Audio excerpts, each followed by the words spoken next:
Good afternoon and welcome live to Uyo, Nigeria for a match described as the African Classico. Football heavyweights Nigeria and Cameroon, stuffed full of millionaire football players from 4 continents, and 20 different countries are about to go head-to-head twice in a matter of days in meetings which will determine who is potentially going to Russia in 2018. Well, let's get a quick look at the table before the anthems come up. Nigeria heading that with 6 points from 2 games. In fact, I think we are going to go straight into those anthems first. We'll check that table in just a few minutes. We will, though, have the national anthems of Nigeria and Cameroon. His Excellency, the Executive Governor of Akwa Ibom State, we have the President of Nigeria Football Federation, the President, the Chairman of the Senate Committee on Sports. We're actually getting introduced to some of the dignitaries that are down at pitch side. But I think we are just about ready to get those national anthems. Oh, there we are. So let's have a quick word with. Let's have a look at the table then. Nigeria head that group 6 points from 2 games. Cameroon 4 behind after 2 draws. Zambia and Algeria on a point each. 12 points left to play for, and it'll all be wrapped up on November the 6th with the group winner qualifying for next summer's finals, and that is it. No second place, just the winner.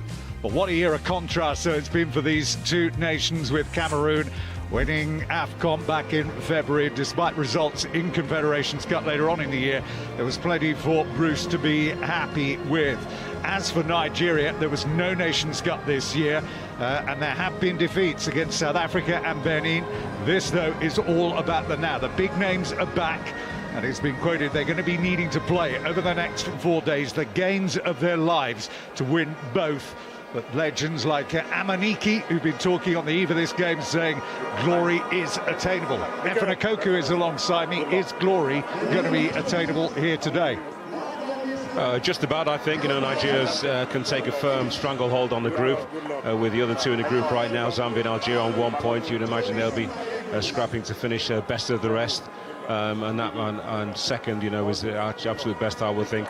Nigeria need to put up a fantastic performance today. If they do, I think they can break the spirits of the indomitable Lions. I don't think they'll be able to recover from that on Monday. Nigeria would go across the border, very short hop from here. We're full of confidence, a real belief that, you know, they've got their tickets booked for the plane to Russia. Let's not forget, by the way, that Nigeria have played under half the games that Cameroon have played this year. Cameroon 13-14 games to 6 being played by Nigeria.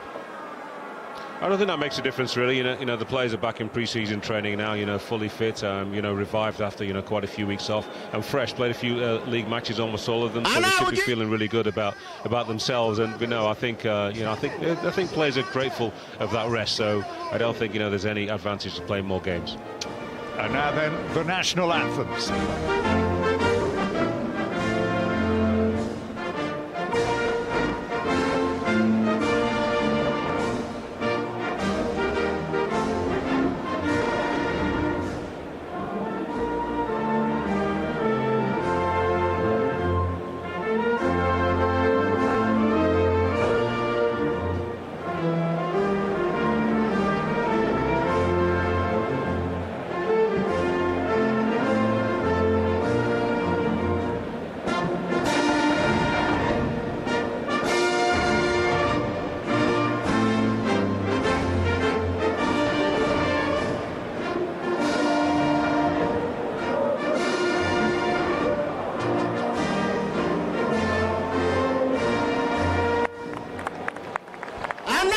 Well, they stunned the continent of Africa by winning the Nations Cup. And there's huge belief in this team of Bruce's that they can go on to the World Cup glory as well.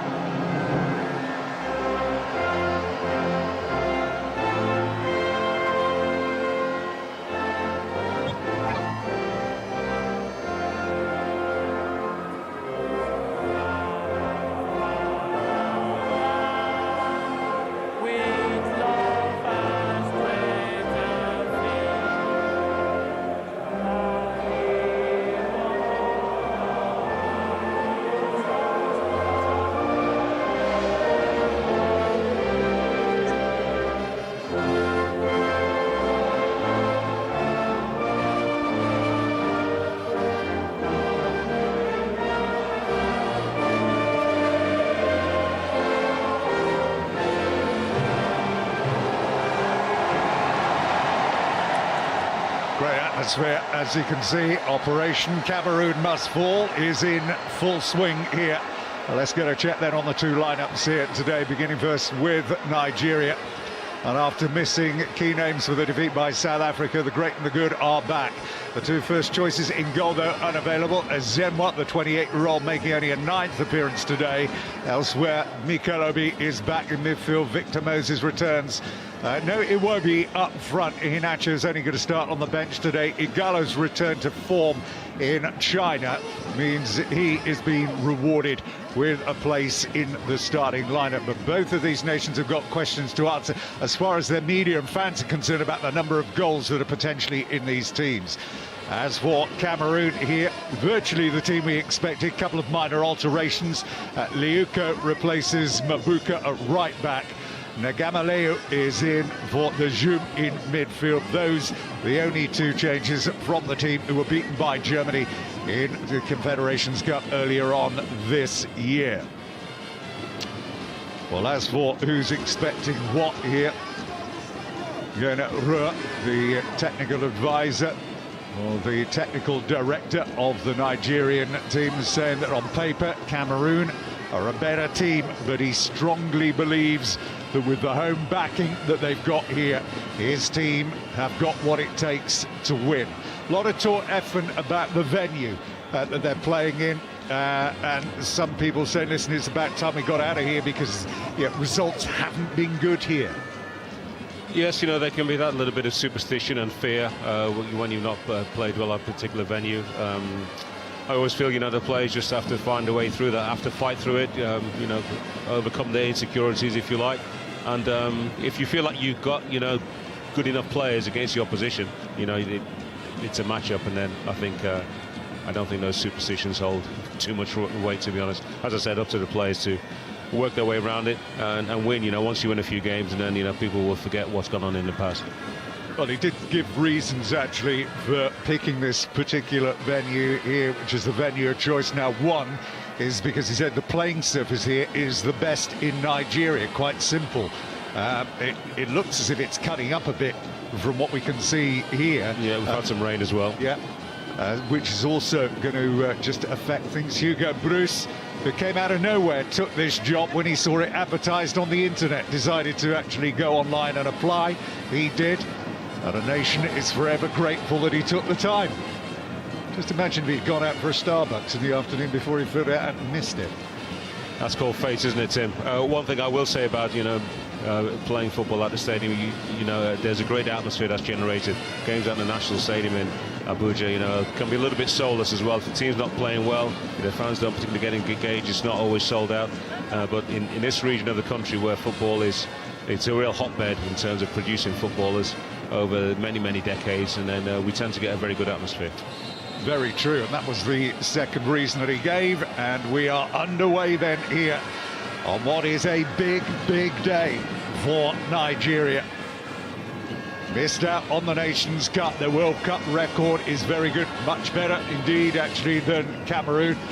Made it, of course, to the last 16 on a number of occasions, which is something Cameroon can't match. And in terms of meetings between these two nations, Nigeria do hold the upper hand. Last time Cameroon actually won a game in regulation time against Nigeria. You've got to go back to the 27th of August of 1989. It was a World Cup qualifier then, and they won by 1-0.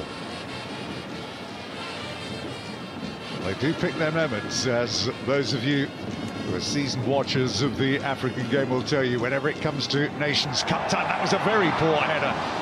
Tell you what, Balogun just let it glance off his shoulder. He certainly wasn't aware of any movement behind him, and Nagamaleo very nearly stole it.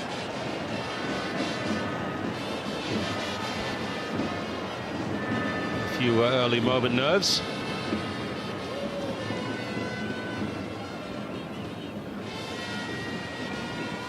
Interesting to see how Igalo does. Hasn't got a great goal-scoring reputation with the national team. He's somebody that's always promised to deliver, but it's never quite worked out that way.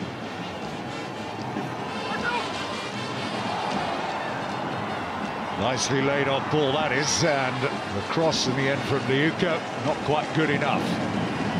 One of the problems, Tim, being a striker for the national team of Nigeria is that there are always so many options. You know, you have one or two mediocre games and there's a clamour from the press and fans, you know, to replace you. There's always a good alternative, and you don't get too much time actually to play your way, build yourself into the role.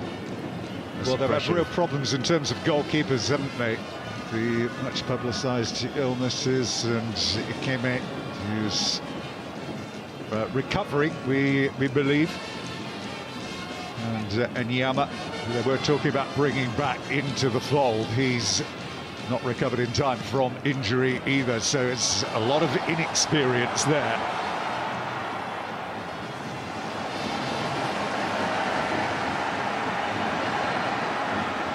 Ogadeu, who was the best defender at the Nations Cup earlier on this year, and actually managed to get on the score sheet more times than Abubakar. Well, Bazigog has gone down, taken a bit of a bang then. Moved after the Nations Cup from Denmark. Another of the players who's and riches in China.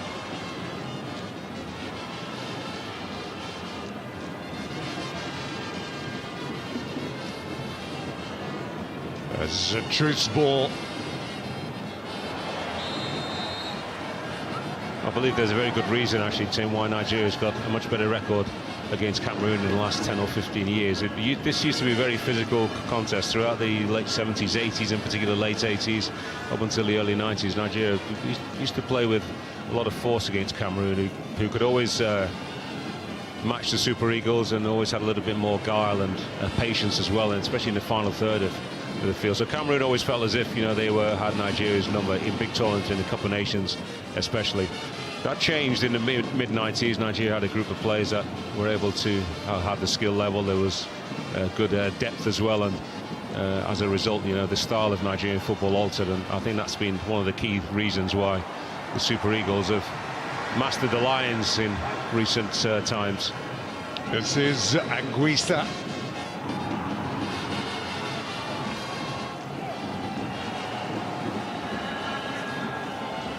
The brawn doesn't always work when you're playing against athletes as physically strong as you, so there's been that turnaround has enabled Nigeria to sort of take charge, if you like.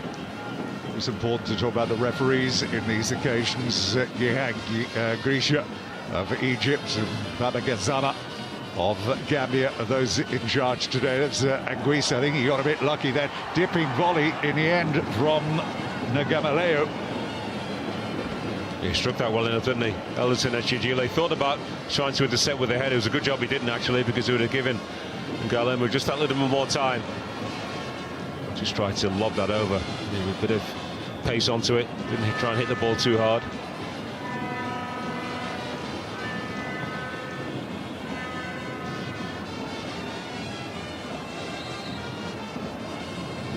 Cameroon ball it is.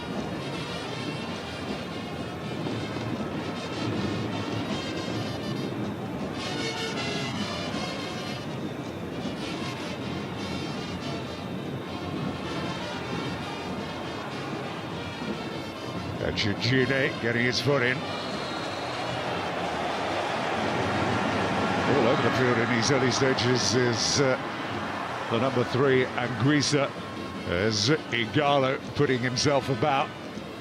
And he scored 3 goals for the national team. One of those was against Cameroon last time they met a couple of years ago. A 3-0 victory back in October 2015. It's only a friendly international. As Bazigog was certainly more used to seeing on the opposite side of the field than the one he's playing on here. Given time for Anguissa to turn. Might take a pot shot here, Anguissa.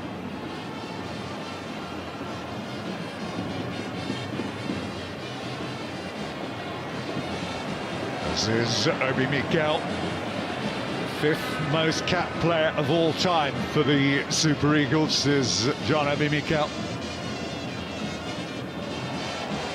It wasn't he that was thrilling the fans on the eve of this fixture was what the potential was with Victor Moses in the starting lineup. 70% of those that were given or asked the question said Moses was the guy to help them win the game here today. Yes, both very different players.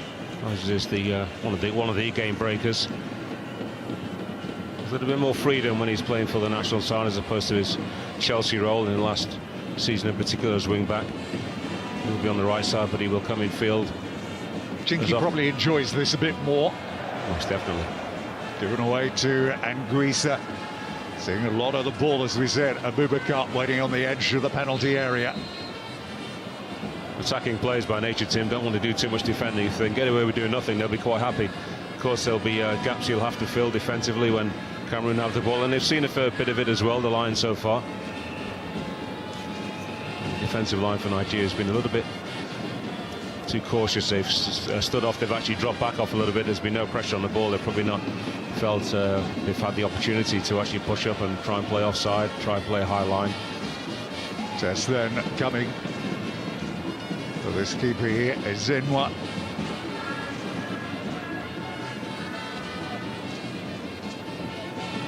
Used to delivering against the odds. We're doing it right the way up for the minutes before the end of that final against Egypt when they won the Nations Cup. That looks as if it might have gone too deep there. Keeper comes and makes a good claim. There was the ball wasn't out of play. It was well kept in.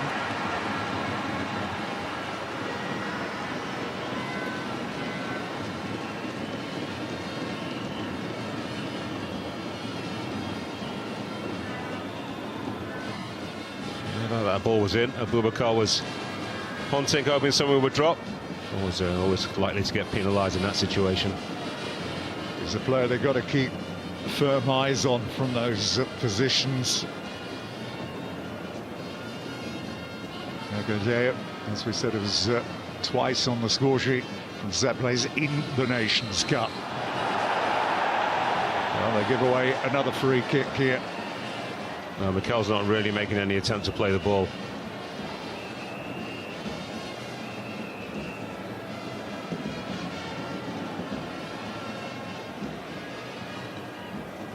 Having a bit of explaining to do then. Referee seems to be enjoying himself. A little light-hearted at the moment.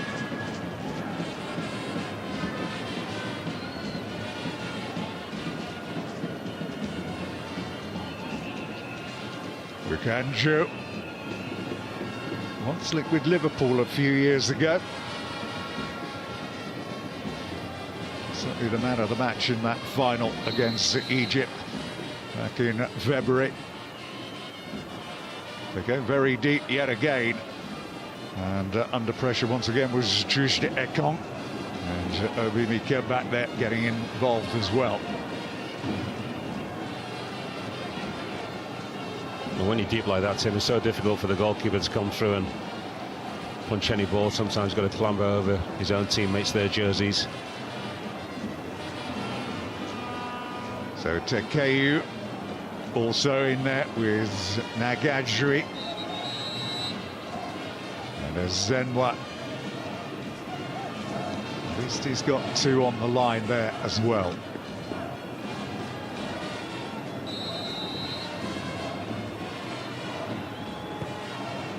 Tempted to move for it, and he might spring to claim, which he does. The marking wasn't brilliant. And if it's not Nagajri, it's Tekeyu, one or the other, that's been meeting these every time they've found a good delivery. They're coming together with him and actually Ogala, who was on the way back there defending.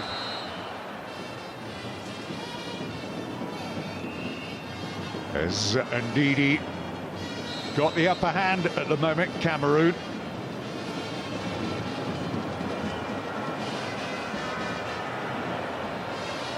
Moses unable to bring it under control. It'll be Abdullahi's throw. Abdullahi again. Here's Anguissa. This doesn't need to be too much of an open game from Nigeria's point of view, though. At the moment, they're looking a little bit anxious, and little bit over-eager to actually get the ball forward to Igalo quite early. I wouldn't say super quick, he's certainly a strong runner, especially with the ball close to his feet. But he still likes that service to be short into him, so he can move himself around people. He moves really well inside the box, Igalo. He's got great awareness. Basagol did well there, did brilliantly.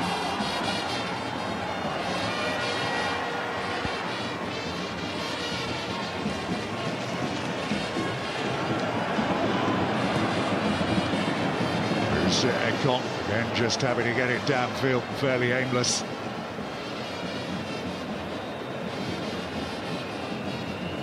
Ondoa is another one who's little actual playing experience with clubs. Was at Barcelona from the age of 13.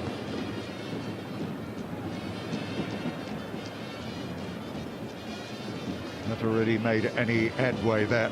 It's been with Sevilla Atletico, but only made 2 appearances for them last season, and he was sent off in the second one of those. It's Liuko.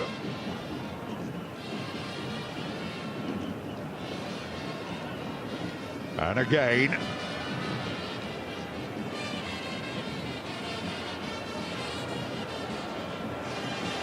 Broken up by Ndidi.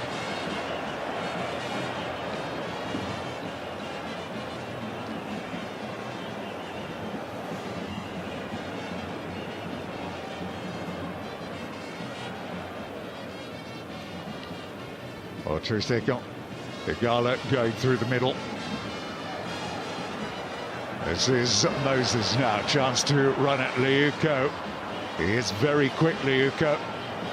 Moses holding it up, looking for a bit of support to arrive. And it all breaks down with Anguissa's interception here. And Basagol brings it away again. It's a good bit of play by Basagol. He's got 2 or 3 options in front of him, but he just held on to it for too long. But again, the support wasn't very quick in getting up there to help him out. There was potential in that move. What did the referee see here? He did see it. Igalo was asking what the referee saw. He did. He pointed for a free kick.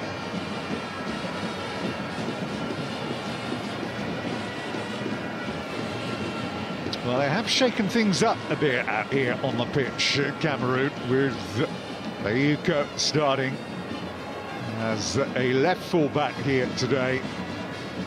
And Basagog operating on the left side of midfield as opposed to the right.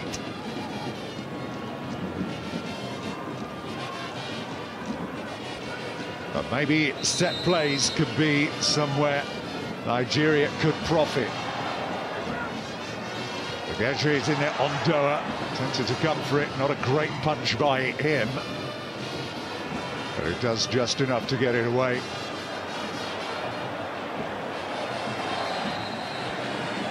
Nice good cover from Victor Moses. All the way back to prevent the breakaway.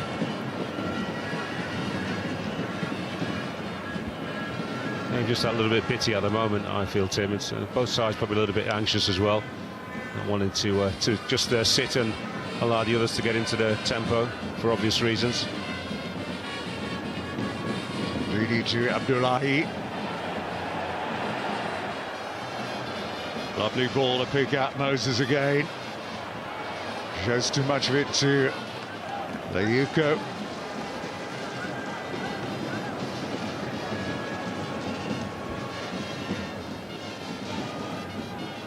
If he turns and gets the ball in, Zoni, Obi Mikel there for Nigeria.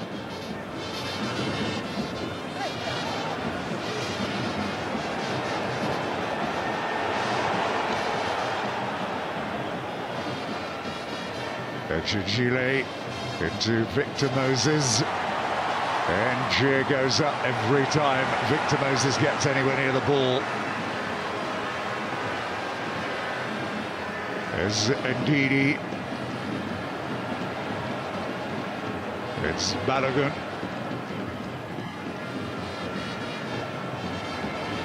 Looking for Moses again. Igalo is down there, gives away the free kick though. That's a favourite move of Igalo, just to lean himself ease himself into one of the central defenders and turn him inside the box. I've seen him do that so many times. It's a great ability just to turn people with or without the ball. Get away with that one.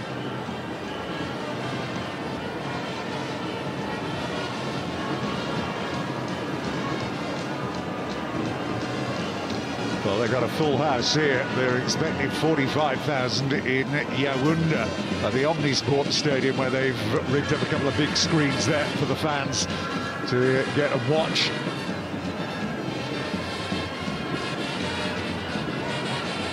As Abubakar, who was also on the radar of Leicester City about a year ago. In the end, they didn't end up getting him, and he ended up going off to Besiktas. It was a bizarre loan, really. It's not that he wasn't a success, it was because as soon as he left Porto, the goals began to dry up. So Porto, architects of their own downfall there. Is Nagamalew. Yeah, that was a surprising one for me. Now Jackson Martinez, who played that role fantastically well. They seem to have found a replacement, a good one.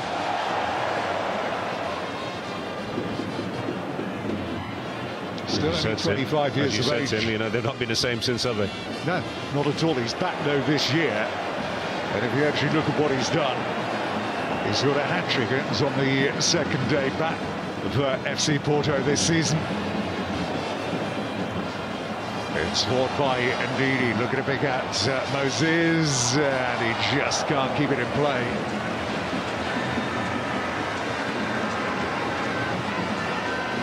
They are looking for Moses Simon, but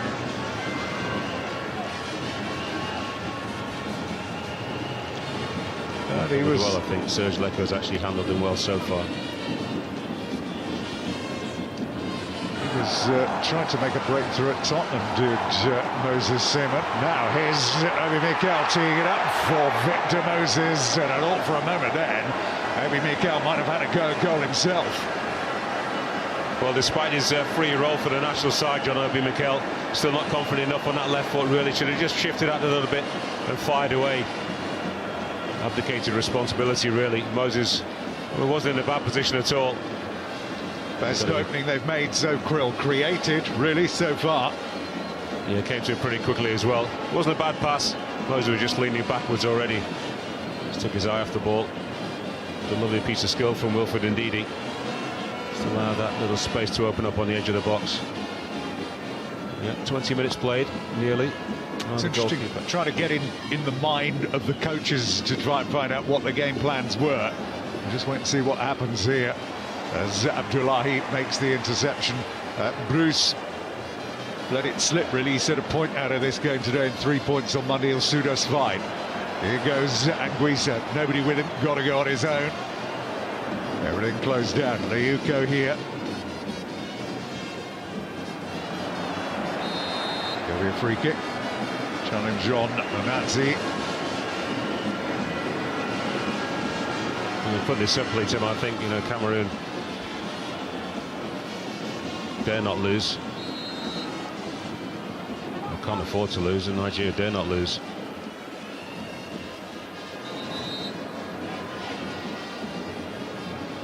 It often leads to stalemates. Let's hope that's not the case. Neither goalkeeper will be tested so far.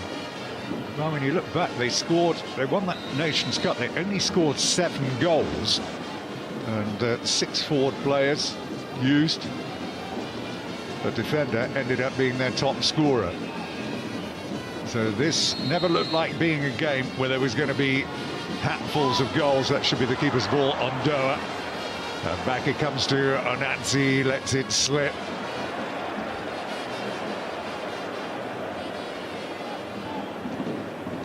This is Troost Ekong. I'm not sure who that's to.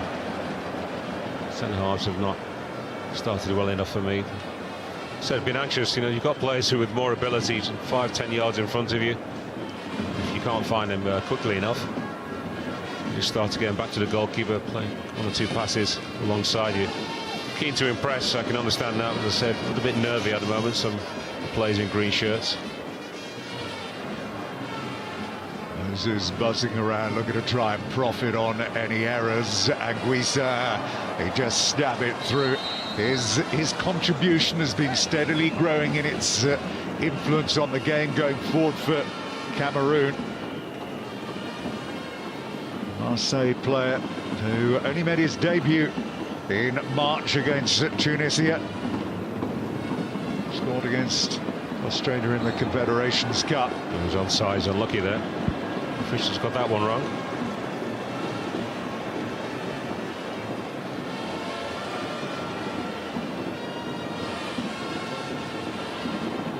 It's Truz-Dekong into Onatsi.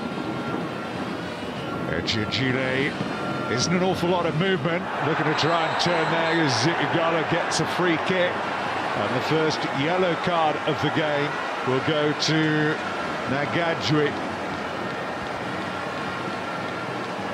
He doesn't look very happy about it either.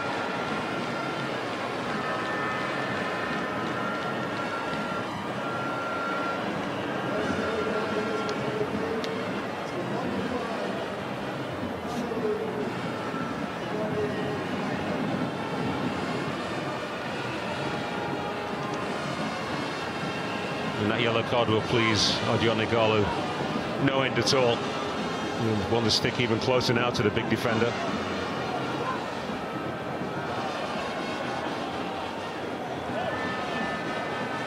Well, his attacking prowess cannot be understated. He looks to be the perfect all-round player. There's Nagadjui, who's currently with Slavia Prague.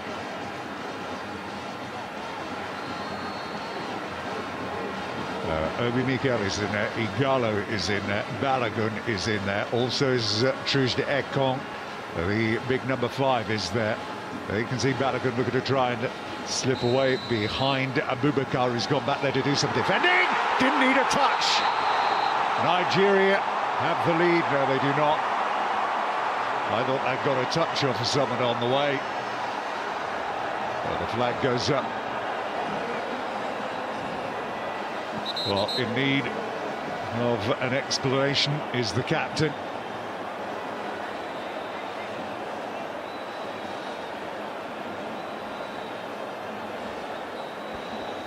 You said that the ball wasn't touched, John Obi Mikel.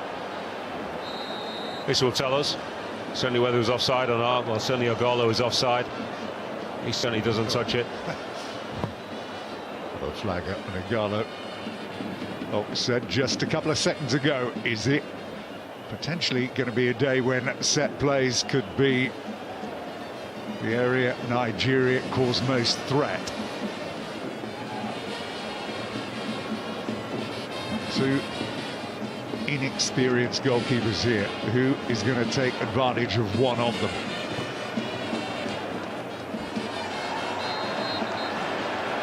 Now, he's got to be very careful, Igalo. And Tekeu is going to get a yellow card. Is he here?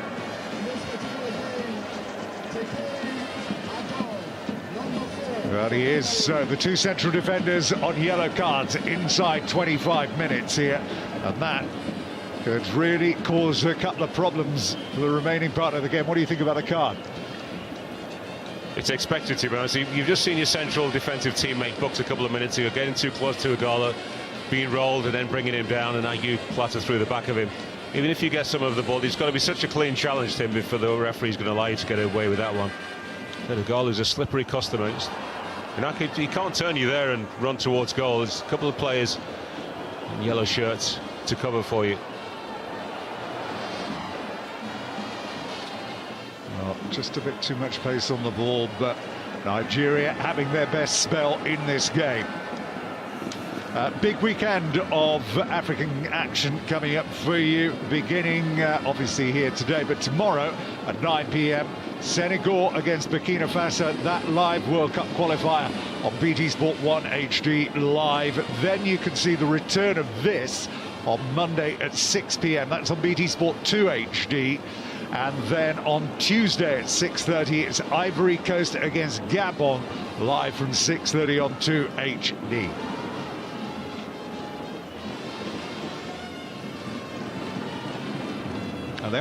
we were talking about this before the kickoff. There's often lots of various criticism about administration and how they run things in Africa, but the way they set these qualifiers up is a thrilling climax. Only one qualifier, every game means something. Now, this is Abubakar threading it through Basagog, just unable to get there. Yeah, as quick as he is, to be a little bit more central as well and invite the winger inside. Yeah, straightforward, isn't it? Everybody knows what they have to do as soon as the group is drawn. And this is a group of certain death, isn't it? Algeria, of course, who've performed well the last couple of seasons. Nigeria and Cameroon have, apart from this early on in this campaign, Cameroon winning the continental title, have fallen on hard times, if you like. Moses, Sintidi, Victor Moses, and he just couldn't make it loop over the keeper and drop.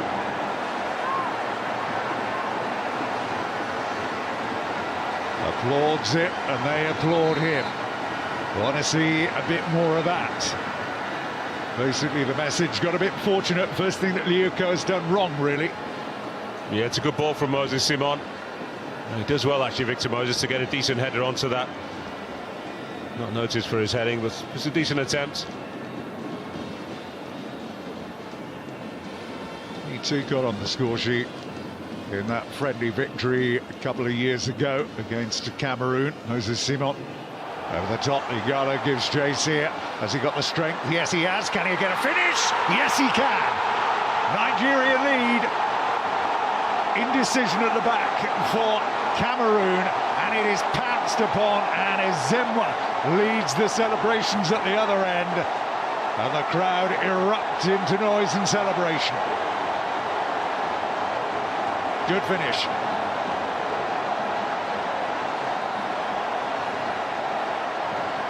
That's a super finish from Igalo. And it's been coming to him actually not because of the chances that Nigeria have created, because there's been virtually nothing. 2 attempts from Victor Moses in the last 5 minutes or so, but because of the 2 yellow cards, both enticed, both won actually by Odion Igalo, and the first opportunity actually after that, it's a lovely piece of sculling in Jordan Mikel. He knows Igalo is going to be on his bite. Centre halves can't challenge. Gadri can't get too close to him. He's already been yellow carded. He can't afford to wrestle him to the ground. He probably would have done if he's not been booked a few minutes earlier. Here's a great strength I talked about from Igalo. The ability to roll defenders, better defenders than the Cameroonian. Back to he's been yellow carded. He just said he didn't take his shirt off. And it's a super finish across the goalkeeper. But a bit silly. He's put himself under a bit of pressure there now. And some of the yellow cards for goal celebrations, I must have been, it's borderline. It's absolutely ridiculous. You know, he didn't completely take his shirts off. We've seen players, you know, not even jumping into the crowd in some domestic football in the last week or so, been yellow carded and subsequently red carded. Let's take all the fun out of celebrating a goal, shall we? Funny, actually, I saw Alan Shearer erupting on Match of the Day a couple of weeks ago in the Manchester City Bournemouth game after the late goal celebration. But Igalo, who's had one of those careers where at times he's felt as if he's been permanently on trial everywhere that he's gone. It's best remembered his time in Watford for that amazing second half performance in a 7-2 victory over Blackpool, where he got 4 goals in the second half. It was after they were trailing 2-0 at half-time in that game as well. But back in the goals, back in favour, and back in the limelight. There's an agricultural clearance from Ogenyo Onazi. He's normally a guy who's so quick to put his foot on the ball and just try and calm proceedings down. Now, at the other end, it's Mukanjo, who's had a very quiet game so far. 31 minutes in here. Nagamaleu trying to find a bit of space, and again is going in, looking for Tekeu. Nearly gone to the end of it. It's a good corner because it took out a goal who's defending just on the edge of that 6-yard box. and that's the minimum required. Beat the first man. Ogajri, again getting ready to make a move in toward that near post. The keeper right underneath it again manages to make a safe enough claim. Well, that whistle's certainly not gone for a foul on the goalkeeper. Who knows what the referee saw? Well, he captained Nigeria in the African Nations Championship squad that eliminated Benin recently to qualify for the finals in Kenya next year.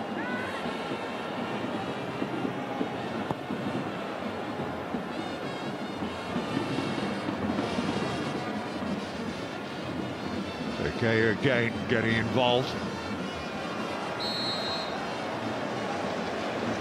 No need for Cameroon to panic. It's now an opportunity for Nigeria just to exercise a little bit more control over proceedings. Well, he was asked the other day during the press conference, Obi Mikel, about where you've been to a couple of World Cups. Does it still do it for you? I'm always motivated. He said, doesn't matter how many times you've been to a World Cup, you still want to be at the next one.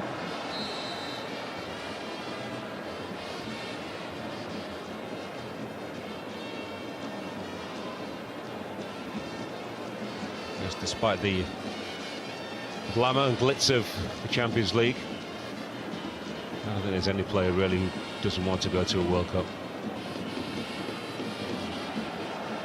Well, if you're a real professional. Well, I tell you, didn't look too comfortable there. There's Anguissa. Ganja on the edge of the area. Abubakar dropping deep. The problem that they've got here, and we didn't see so much of this in the Nations Cup, they're not getting much width in their game, where they were literally rampaging down the flanks, whipping balls in. The Ganjo and Boubacar, whoever was playing, starting up front. Tambe was there. Zua was always a potential danger. That should be Ezen was, but today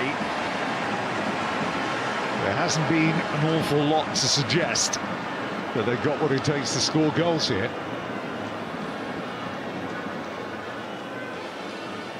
They've had some good running through the middle of the park, but as you said, Tim, not been much, if anything at all, with the flanks. Abubakar's not had a decent service. He's somebody who loves to run onto things, and the Nigerian backline has actually dropped quite deep in the opening 15-20 minutes especially.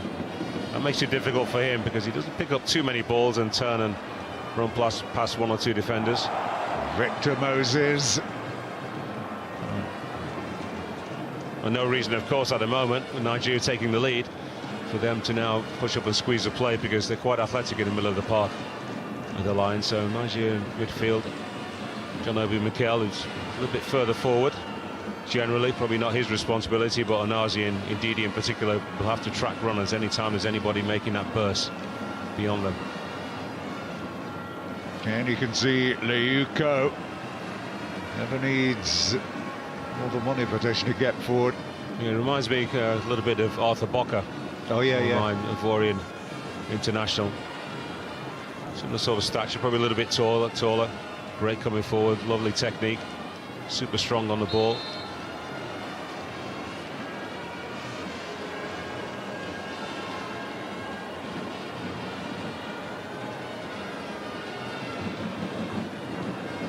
As strong as you are, somebody puts their body in front of you like that, as indeed he did, there's no way round.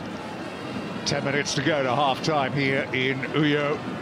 Nigeria have this slender lead, looking to try and pick up Moses. Malcolm Moses get away here, open up the angle on the edge of the penalty area. He does, and Moses Simon is in there, brings a save, and a great save it was as well from Undoa. And that has just about kept Cameroon in the game. And look at him up quickly to celebrate and remonstrate as well in equal measure with his defenders. Super play, Moses to Moses. Yeah, that's a great stop. Just had to almost check himself as well, did Moses Simon. The ball almost didn't sit nicely for him. Did it well, actually, to keep his eye on that. Yeah, that ball just bobbles up. That's well hit. No complaints at all in terms of the strike, and a brilliant save. Victor Moses is going to swing it out here. Here comes down. Moses Simon is back down there.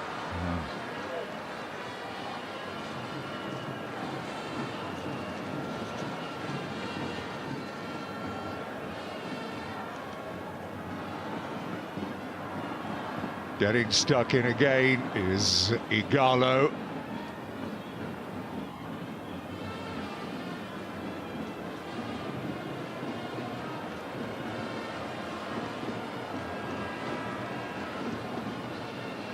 Ziani.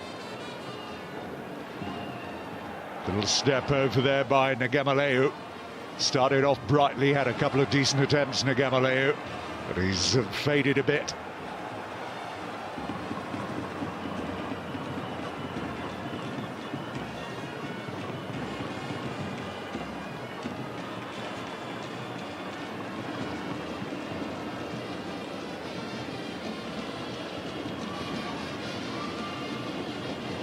There'll be no service to Abubakar in this game whatsoever. As soon as you say that one sails over his head, and that'll be guided back to Zenwa. I don't think he's a forward who actually panics though, Tim. We've seen a lot of him in Portuguese football, haven't we, over the last couple of seasons. He's used to playing this lone striker role, and the older you get with that, the more you realise there are going to be long periods of frustration, or can be, in matches where you're not the dominant force. And just waiting for your chance is all part of the game. And as if to underline that, the goal that he did get at the Nations Cup was 5 minutes before the end, that effectively won the Nations Cup for Cameroon. And he remains strong and powerful towards the end of matches as well.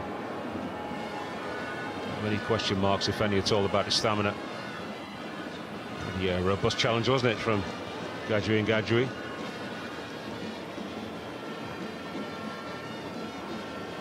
Well, the referee has laid the law down early in this game, so they know what to expect. So already on a yellow card. He'll get away with a few challenges like that because he's making an attempt to play the ball, but I have a feeling that he was looking to take out Igalo as well. But anything where he's isolated, he has to be very, very careful. Tuesday Conga's made a move forward for this. Indeed, he is at the back post here for Nigeria. And Victor Moses just couldn't bring it under control. Siani there. It's Echejile.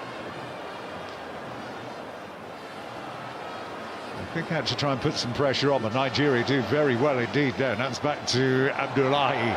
And also getting back is Basagog.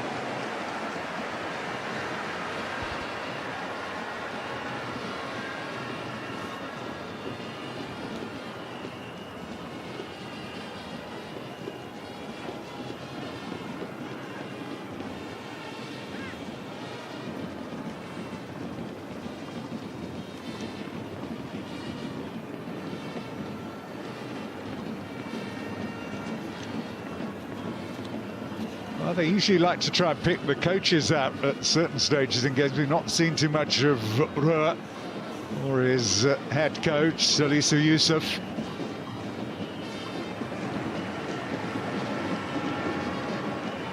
That's what they can point to, which is quite admirable, because not everybody, certainly on the African continent, does it. There is a tendency to employ in senior coaching positions players or ex-players of Nigerian origin or African origin. 20-odd coaches in charge since the turn of the century, and only 4 of them have been non-African.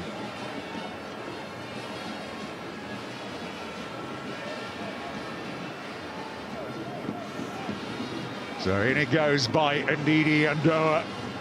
He doesn't inspire you with a huge amount of confidence at times, does he, Ndoa? Not overly, Tim, but he actually makes it quite easy for the players to interpret, because he comes for almost everything. There we go again. And stayed his ground this time. As a result of that, defenders, especially around him, will always be a little bit pessimistic, which a good defender should be anyway. Abubakar's racing into the penalty area if there's a cross coming in. That was a very good challenge by Balogun. Brilliantly done, and the crowd rise to cheer that.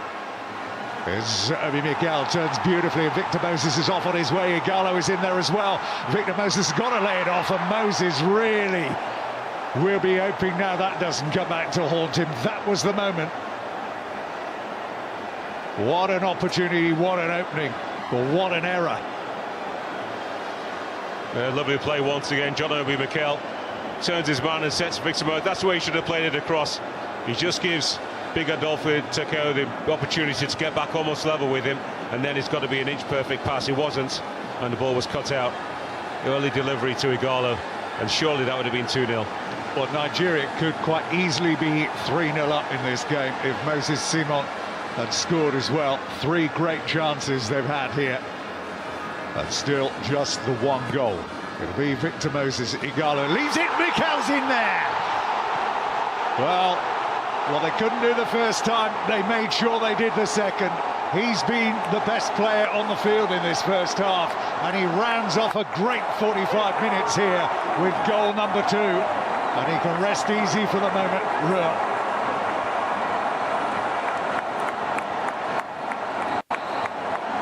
Right time, right place, and it could be the killer blow. Well, no more than Nigeria deserved. This last 15 minutes has been exemplary. Great little piece of skill and awareness, unselfishness as well from Igalo. And many a forward would have tried to control that and maybe turn himself. John Obi Mikel, follows of Chelsea, will be wondering, is this the same man who played for us for so many years? I don't know, about maybe one in about 300 appearances it seemed. And a lovely finish, sliding, stretching to that ball, and fires it past the goalkeeper, Fabrice Undoa. They're loving every minute of it.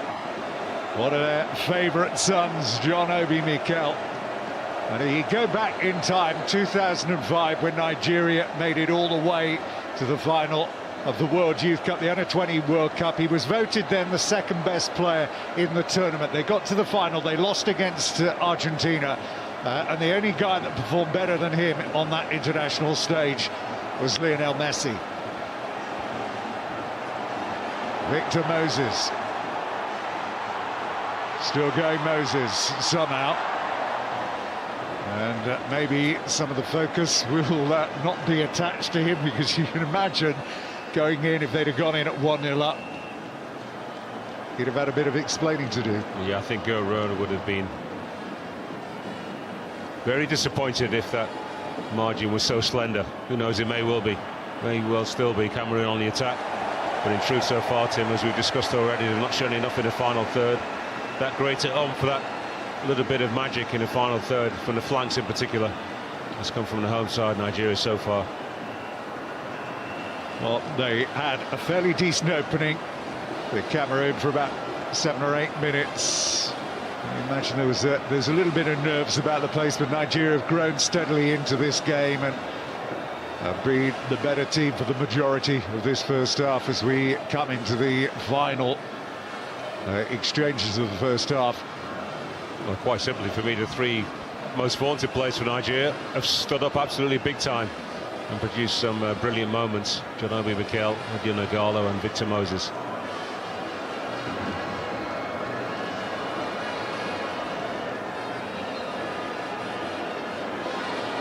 Well, Hugo Bruce has got an awful lot of work to do to rally his beleaguered troops in this second half. And really, 2 attempts on goal, from both of them from Nagamaleu. Simply not good enough. There's Balogun, and that'll go back from Drus de Ekong. He didn't actually play that ball after he's actually looked to see where Ranson Abubakar was.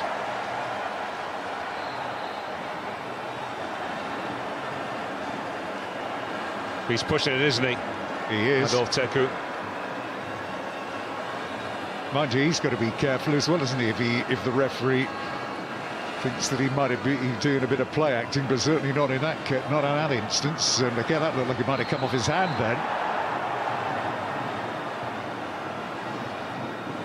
Well, you look back, you talked about Obi Mikel and his time at Chelsea and the games he played. And you look back, he won absolutely everything that there was to win, but you can't help wondering how different his career might have been had that transfer to Manchester United ever gone through.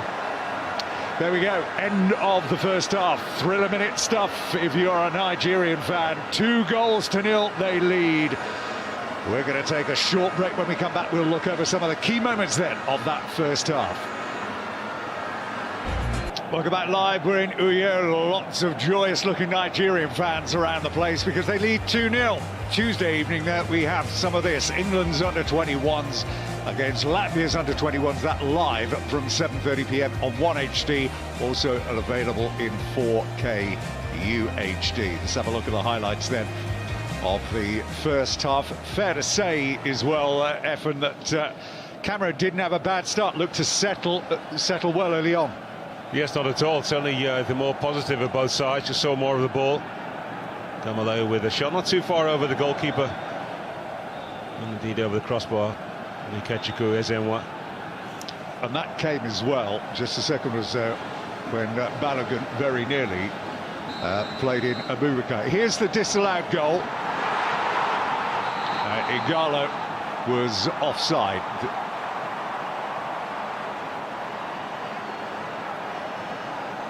The system was clear about that, and it's only when we saw the replay that we were absolutely sure that was the case.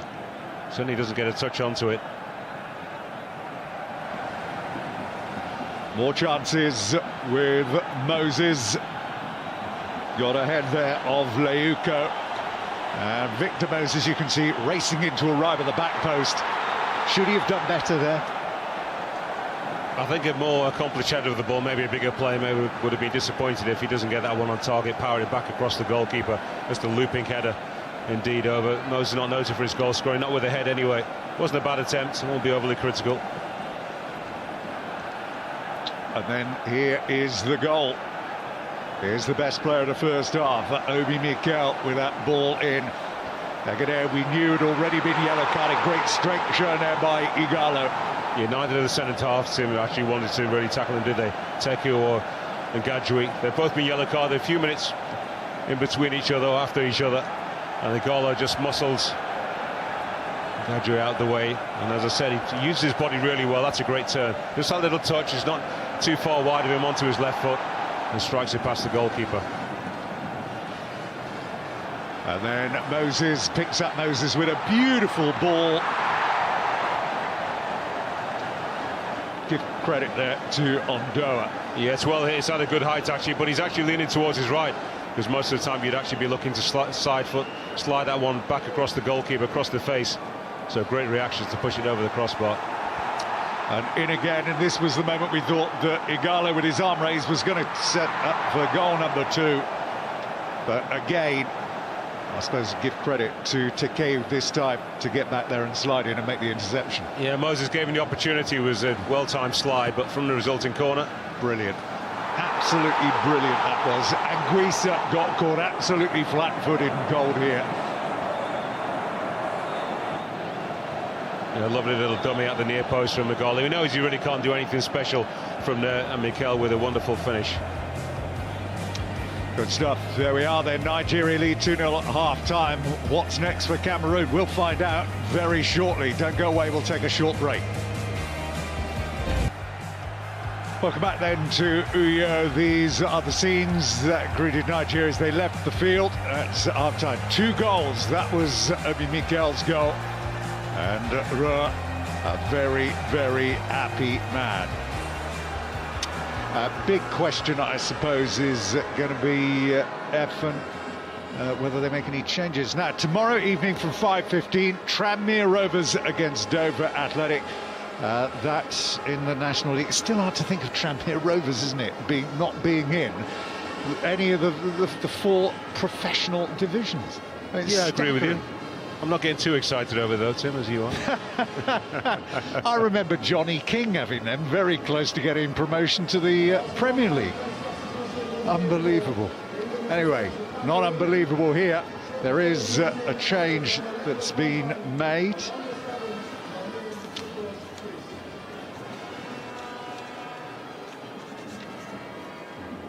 So that is Choupo-Moting.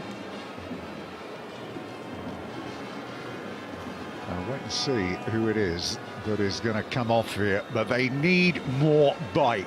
Gamaleo, I think, has been sacrificed.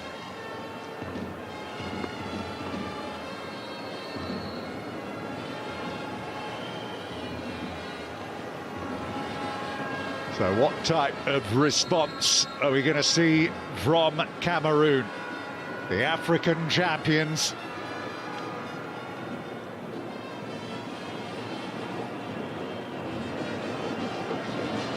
Might be immediate here.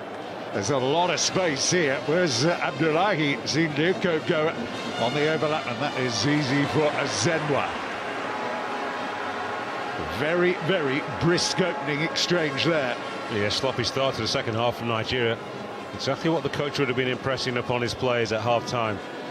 Guru, is that they need to be concentrated for the full 45 minutes, of course, but especially those opening, or the opening 10 or 15 minutes of the second half. This is when Cameroon will be fresh enough in their mind, especially to believe that they can get something and get back into the game.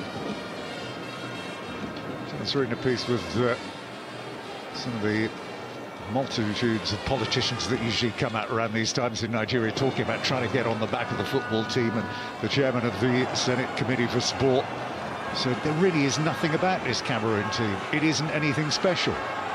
He's probably congratulated himself for his predictions at half-time, but 45 minutes to go.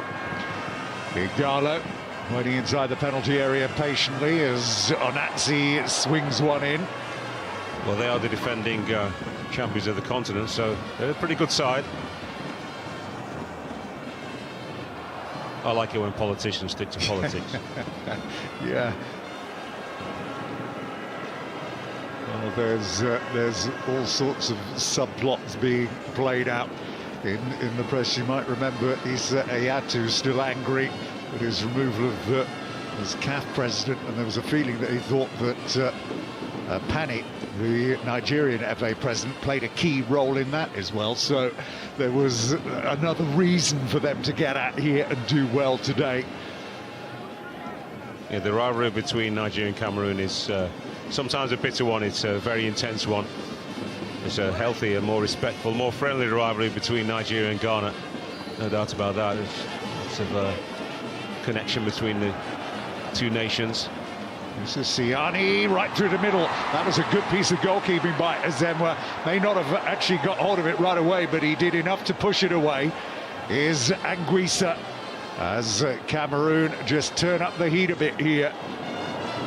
Lifted into Basagog, back where we thought he should have been starting the game. He certainly looks a lot more comfortable playing over on the right side than he does on the left. Complacency can be such a dangerous thing. If Nigeria think this game is done and dusted, they could be in for a rude awakening. It's the kind of energy with which Cameroon started the first half. Shot, good one. Good save too. That'll give him a load of confidence, that.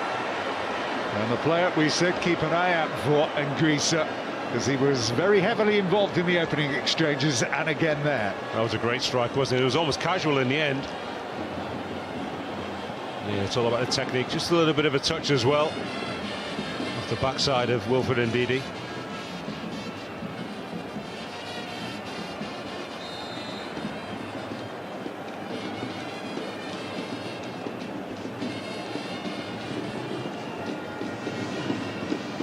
Oh, lovely bit of play. Oh, Basagog's already looked more threat in 2 minutes than he did in 45 in the first half. 19 is Vai. Again, as a player we were normally used to seeing playing over as a left full-back, certainly in the Nations Cup, and indeed in the Confederations Cup. Strange, isn't it, how some left-footers feel more comfortable on the right wing than they are. I love that opportunity to be able to come inside and hit balls. Yeah, they were talking about that actually pre-game. The Nigerians, they've got one natural left-footed player in the team. This is Echejile. Chibamoti was going nowhere fast there. Referee telling him to get up as Balogun brings it out. Born in Berlin was Balogun, but his father was Nigerian.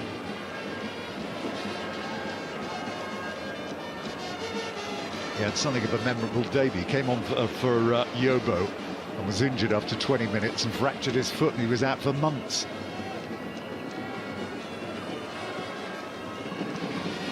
But he's looking a bit more animated from the touchline than he was in the first half.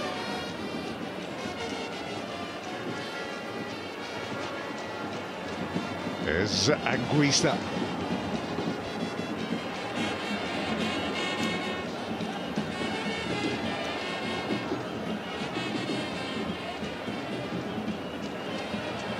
Trying to get Faye in.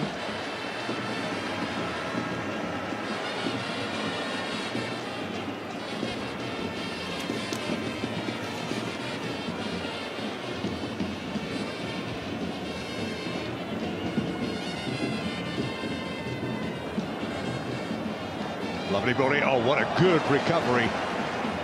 Balogun did well again then. Well, Nigeria inviting Cameroon to come onto them, and they're doing just that. Not only that, Tim, but they're also allowing some of their teammates to almost defend one-on-one, and sometimes the cover in the box when that cross came in. Quite a few big gaps in between the green shirts.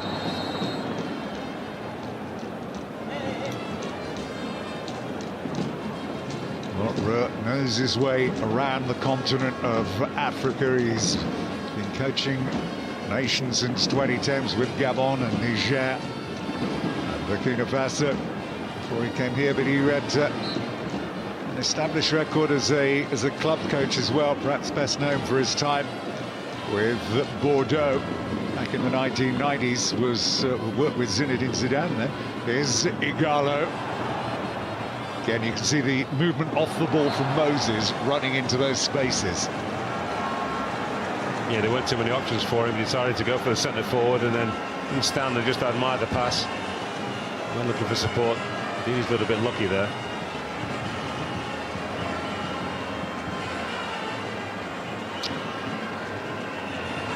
Hard to believe that Mukanja that we're seeing here is the same player we saw just a few months ago.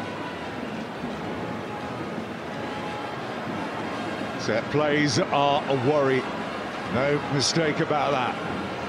It's Victor Moses over the ball. It's Ndidi just at the bottom of your picture. Also in there is Truche Kong. Hondoa trying to organise what is in front of him. Ndidi making a move toward it, going toward the back post there, and he just couldn't make it there in time. Stood a bit heavy with that free kick, Victor Moses.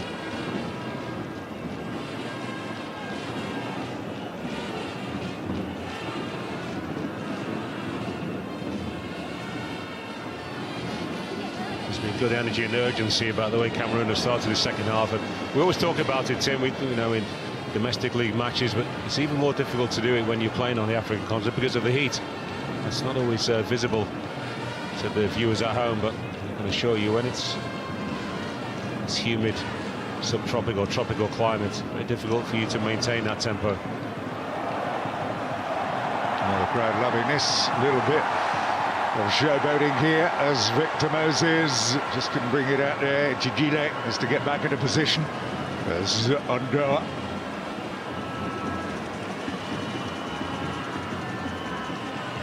So on the back of that, it's important that Cameroon, if they don't necessarily score, that they create one or two opportunities. So when they do have a little bit of downtime, they'll know that, well, okay, when we come again with our period of domination. Balogun is going to get there, but he's going to get there second to Balogun. And better as the game has progressed, Balogun. I thought he had a shaky start alongside William Troost-Ekong on the two centre-halves, so I wasn't too happy with the way they started the game, but he's grown into it.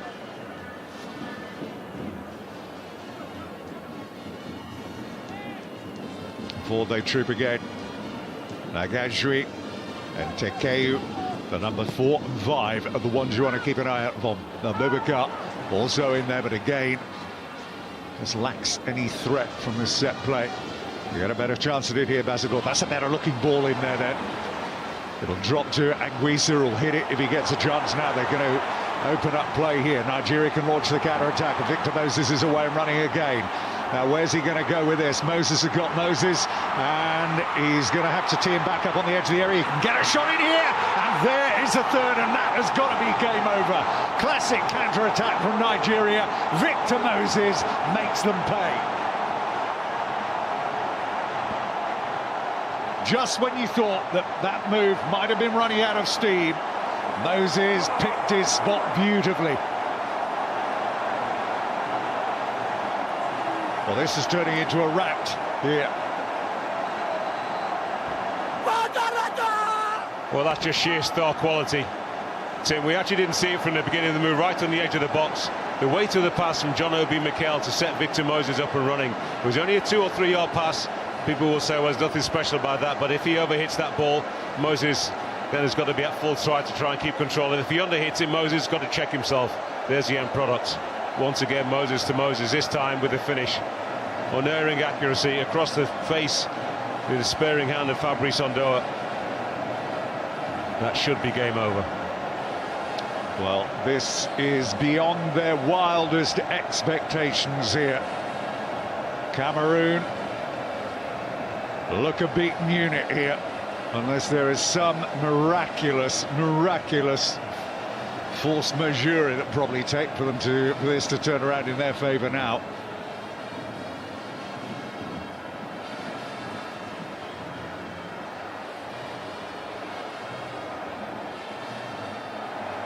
There's Obi Mikel's touch.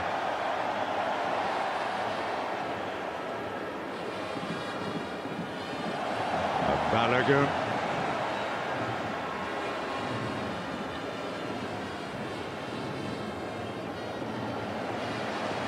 Well, there was a bit of doom and gloom around the place coming into this game, but said, look, you know, the team against South Africa, forget about that. It wasn't the first choice team, nothing like it.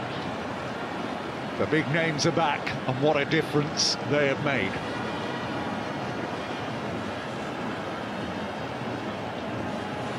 It's funny, isn't it? The big names are back, every one of them scored. Yes, they've been the game breakers so far today. Choupo-Moting has gone down. He's only just entered the field of play.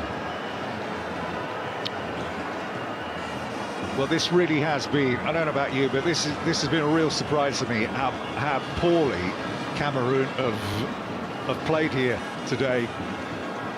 After seeing pretty much all of that joyous run through to the final of the African Cup of Nations just 6-7 months ago.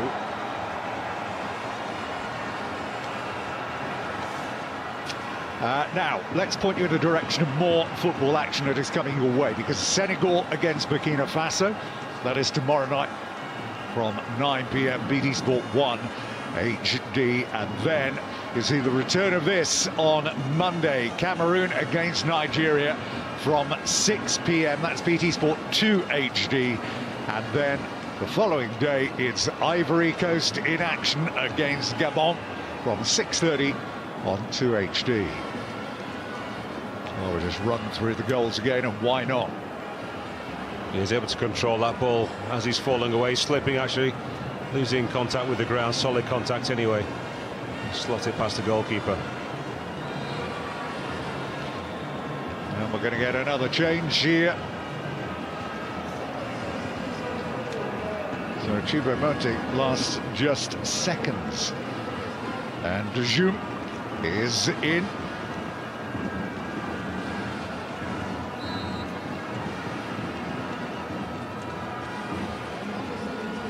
Well, they were just looking for a little more bite, a little more killer instinct. They tried to inject it. Now it's been somewhat nullified.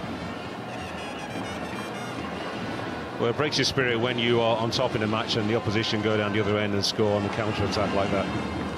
As I said, even if you don't get the goal yourself, it just gives you a little bit of hope once again that you've stretched your opponent defence. Okay, the goalkeeper made 1 or 2 good saves, you're a little bit unlucky or sloppy with your finishing. But for you to be in charge of the game is stretching a little bit, as I said, but feeling good about yourself despite the fact you're 2 goals down, and then the old sucker punch on the counter. That will draw, I think, almost the remaining steam out of this Cameroonian side tonight.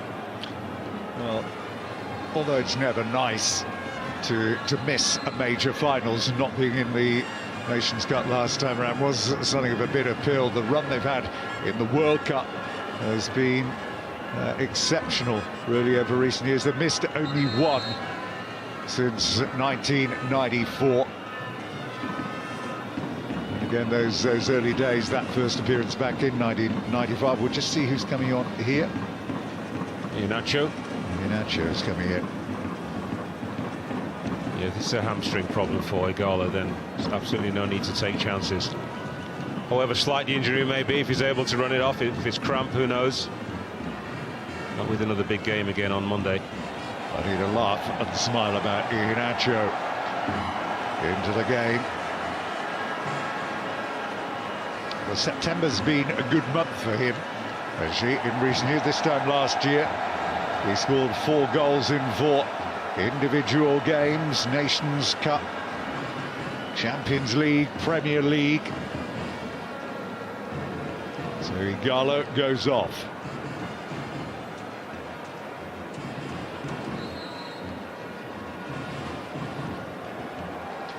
Great return though for him. He was out of contention for a while. International career looked as if it was on the wane. But he's back with purpose and he's back with a bang, and what a time to regenerate your international career in the year of a World Cup.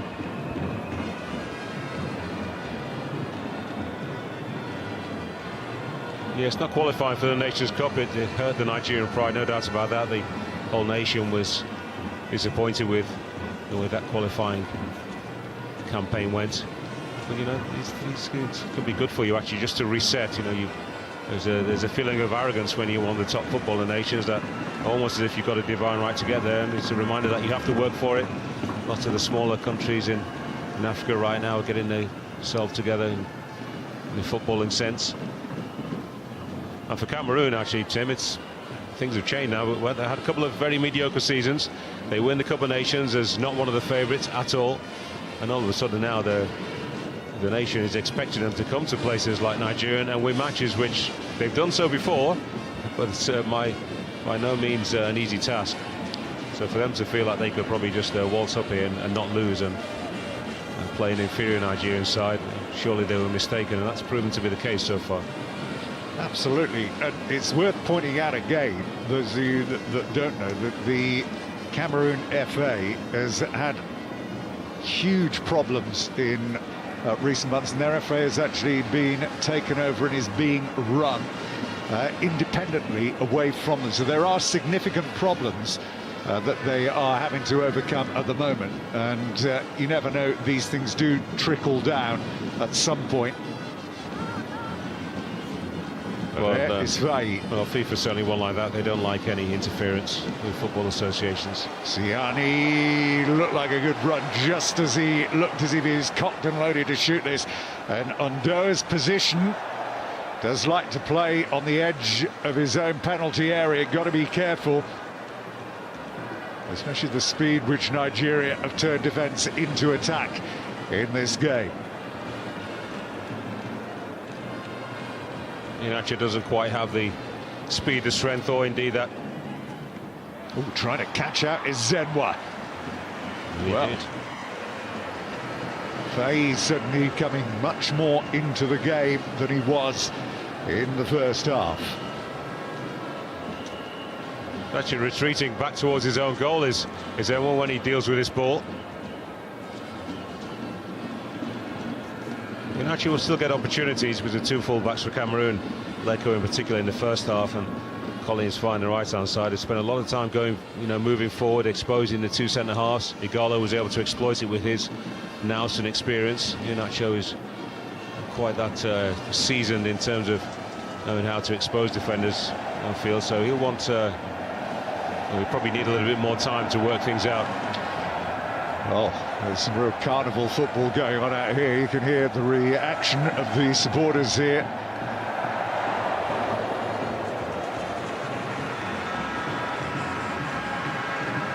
Looking to make this 3 victories from 3. Nigeria 9 points. Cameroon would be 7 points behind with 3 games left to play after today, one of them the return on Monday.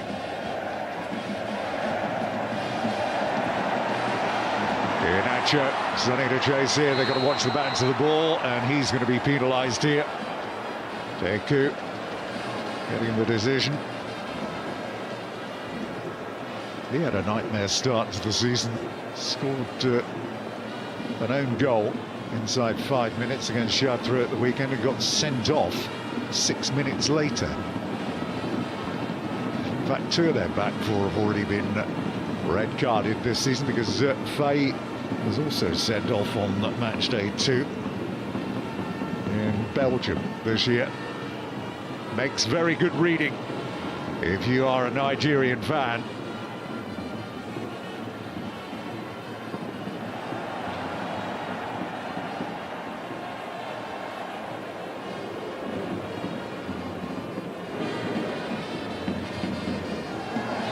There was Ndidi, but was a little bit high by Anguissa.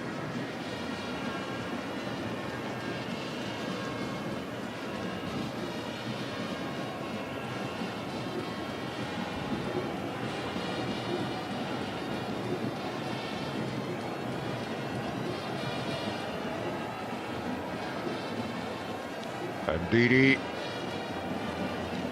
Here's Balogun.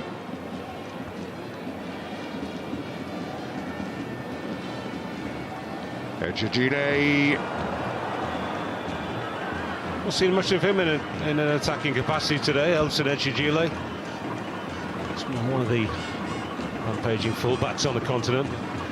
Quite a disciplined role. Indeed, the back 4 has actually played pretty well so far this evening, and I stress so far because things can change very, very quickly. He will be as desperate as anybody, perhaps even a bit more so. Actually, Ejejide missed the last World Cup. He was going to be part of the squad, but he got injured in a warm-up against Greece. This is Iheanacho. Is he going to do something spectacular? Here's Moses here. Can he bet one in? And he very nearly does. He sought the keeper and off his line, and he tried to curl it into the top left-hand corner.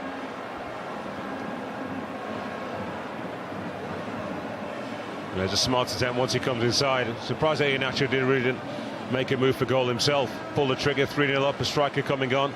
Expecting to be a little bit selfish. Not the only option really for Moses. Wasn't too far away.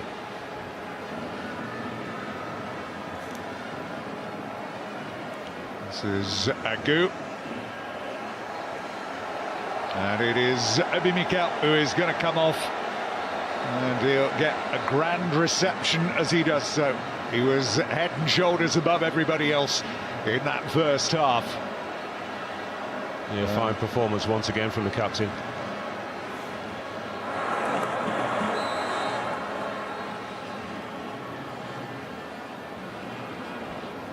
So Agu into the game. It's valuable game time as well for these fringe players. I won't call them fringe players. And when it really is a squad game, more and more as the game becomes more and more athletic. So Debussy Agu will enjoy these 20 minutes. That's quite a nice chunk for him to play towards the end of the game.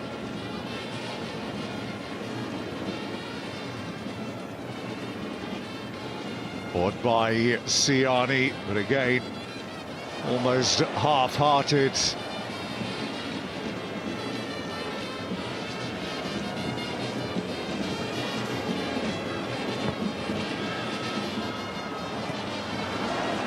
Abdullahi.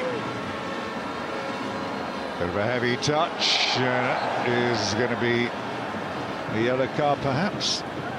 Or perhaps not. Referee feeling a bit of empathy.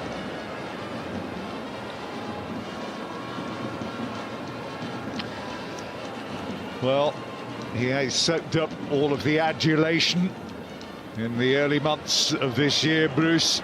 Former Anderlecht and Brugge. Legend certainly as a player, and indeed as a coach. The success brings added pressure. This is what this group of Cameroon players now has to deal with. And they find it more and more difficult over the next few months, indeed leading up to the next Cup of Nations. It's a great story, though, wasn't it? That he saw the job advertised online and decided to have a go. Probably sent up a rather extensive DVD or Blu-ray or whatever of his significant achievements. They made the right choice. Certainly did. He was in team that beat West Ham in a Cup Winners' Cup final back in 1976, and also played against Liverpool in '78. Back in the days when the Cup Winners' Cup was one of the European competitions we used to see being played every year.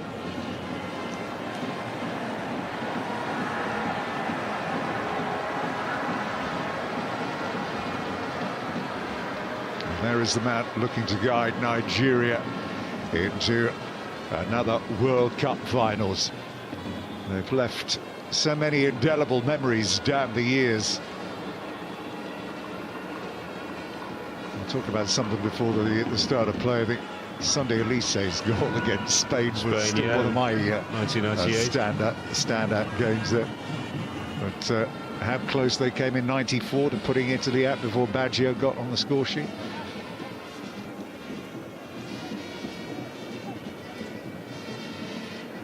There's De Jong's ball.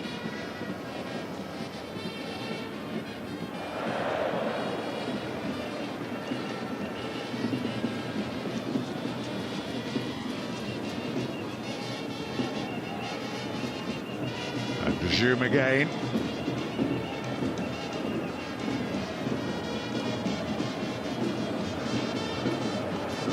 Abubakar, you can see, still working, trying to find space, trying to make himself available if anything comes his way.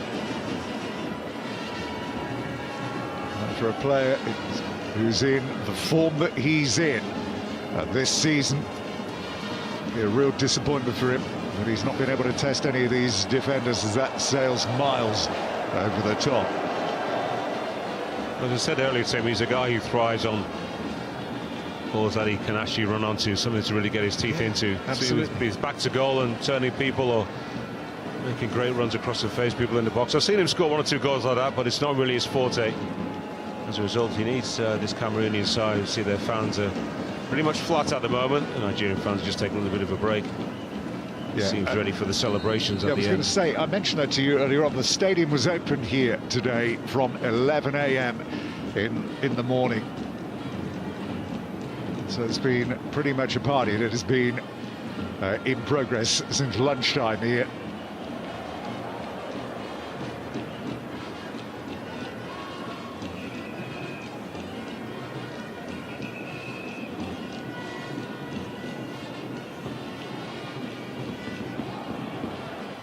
Moses with his arm raised, Iheanacho through the centre. He's up there pretty much on his own. Here's Moses again, Iheanacho. And again, maybe the quality of the surface they're playing on there just maybe let him down a bit, the bobble of the ball. Yeah, I think the players have done pretty well, considering how much the pitch is cut up from the opening minutes, really. Really test your skill level, your technique. I'm quite sure whether it's going to run true to you. Victor Moses was just looking a little bit tired there as he tried to flick that ball back to Iheanacho. Moses getting ready to deliver again. Triste-Ekong is there again, making a dart towards the near post. Behind him is Agu, aiming it in there to Ndidi's head. A sudden rush of blood to the head. Would have been difficult, would have been some goal if he'd done it then, Balogun.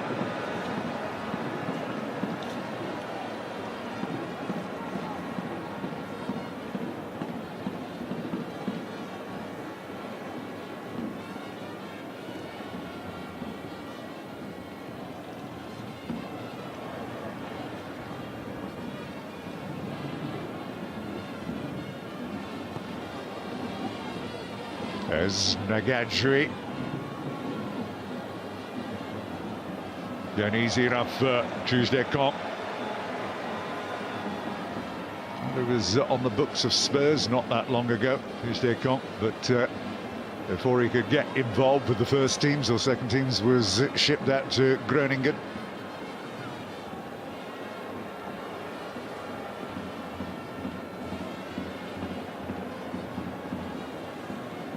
We're just playing out time a little bit here.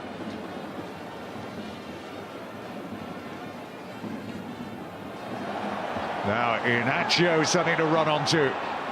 Angle's a little bit tight for him. Here's Victor Moses here. Moses thought he might have gone for that himself instead of trying to pick out Ndidi. There is all sorts of space opening up for Nigeria to attack into.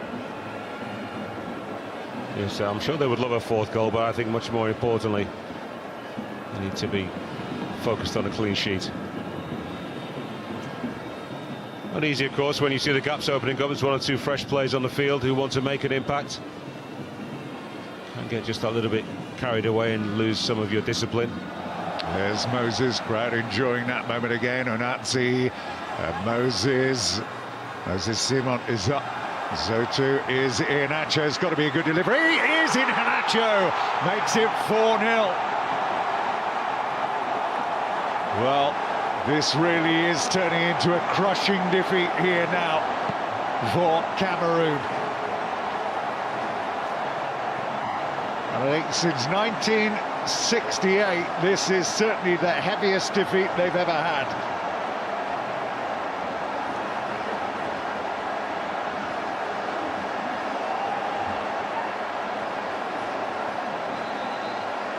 Did well to steer that into the net, Iheanacho, but great ball delivered to him.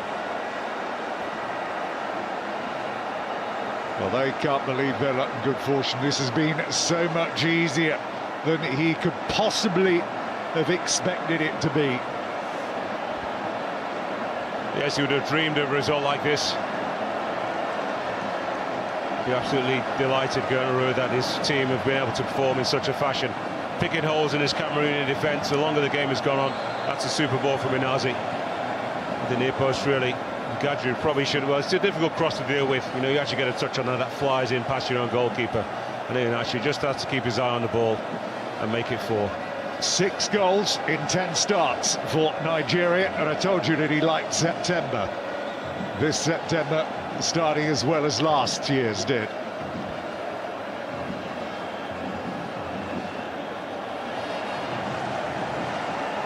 And he can afford a smile. There's Zenwa. Well, it was 3-0 last time these two met in 2015 in that friendly. This, the heaviest defeat, certainly going back to December of 1968. And this is the 21st meeting since 1960. Cameroon had only ever won 4, and 3 of those were in Nations Cups. As Moses has been enjoying himself down there. Yeah, 10 years ago, actually 2007, Moses was a top scorer for England in the Under-17 World Cup. You're not going to say what happened to him, are you, Tim? He's done pretty well since then, hasn't he? He's done pretty amazingly since then, actually. He has a real air of confidence about him when he pulls on the green shirt of Nigeria. It didn't come to him initially when he first started playing for Nigeria. In the last 2 seasons, however, he believes that he's one of the real stars of the team, and he's proved it tonight that he is. Some great performances over the last couple of campaigns. It's not really a time for showboating. I know the fans want it. They love to see a few little tricks. They want to marvel at the player's ability to do those kind of things, but Cameroon players will be wounded. So 1 or 2 pretty hefty challenges may be coming their way, and remember that you have to go to Yaoundé in a couple of days' time. Are you surprised that Manchester City let Iheanacho go? It was always going to be tough to get into the starting lineup, but did he deserve more chances than he had? Well, I'm a great believer in Tim, in that you get chances not only on match day, you get chances every single day in training, and if you're not able to show the coaching staff enough of what they require as a footballer, and it's actually pretty respectful of them when they tell you nice and early when you arrive at a football club that, look, you're not in my plans. If things change, you know, but at the moment you're not, and I'm looking to bring 1 or 2 players in. Iheanacho was probably told, I would imagine, very early on that Aguero was the main man. Gabriel Jesus, who's come in and done well, not started the season particularly well, the young Brazilian. Look, he has scored if I'm correct. So Iheanacho would have known that his chances would be limited this term. They've got lots of good wide players who can come in field and maybe occupy one or two of those advantage positions. They've bought some more players, of course. They were trying to buy Alexis Sanchez. But don't you get more confidence from actually playing games and score? I mean, he scored, what, a dozen goals in 45, 46 games this year. But don't you actually develop when you play? Yes, you do. But as I said, you know, it's the opportunities to shine are not only on match day, they're on training day. And Guardiola's, I think, is quite straight with footballers. Joe Hart knew as soon as he arrived that he wasn't a fancy goalkeeper. Was told that, was allowed to go out on loan to Torino last season. You know, I would think a player would rather, you know, that be the case than being told, well, maybe you're number one, you play 1 in 15 games. That shows that you're actually nowhere near being my number one choice, especially for a goalkeeper. Iheanacho's, I think, has done the right thing, taking the opportunity to go to Leicester. He should get more opportunities there. It won't be easy to play in that side either. We've got some good forwards there. Okazaki is the number 2 striker, you would imagine, to Jamie Vardy. So it'll be tough for him there, but as I said, slightly better or more opportunities. 10 minutes to go then here. And it is job done. Job very, very well done by Nigeria. Ahmed Musa about to enter the fray. Victor Moses probably needs protecting, I feel, his last 9 minutes plus injury time. Should be the keepers, drops it. First significant error from Zenwa, and it very nearly served up a bit of a gift, as we do get that change, and it is indeed Victor Moses who goes off. Well, like Ebi Mikel, the big names returning have more than delivered here tonight, and you can hear from the reception he's getting as he leaves the field here. It's a job very well done indeed. Huge cheers for Victor Moses, the player that they all wanted to see back in the green shirt. He has capped off a fine performance, as indeed the other 2 stars of the team have before they departed himself. Mikel and Igalo, a goal apiece. Well, Ahmed Musa, first Nigerian player to score more than 1 goal in a FIFA World Cup game, got 2 against Argentina. He was at that game, was working that game. I had the privilege to watch that game. Messi actually didn't play well. He scored a wonderful goal to get Argentina the points, but he was. It's not often you say, well, almost never said it. He was second best to Musa, but surprise, surprise, who got the man of the match award? It's through to Zema.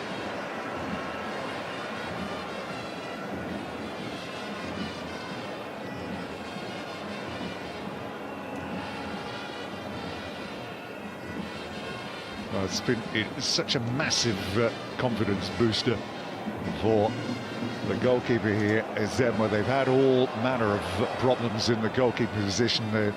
Ikeme has been suffering with acute leukemia. Those of you who don't know, the players all appeared in training a couple of days ago wearing T-shirts with Ikeme's face all over it. He is in recovery.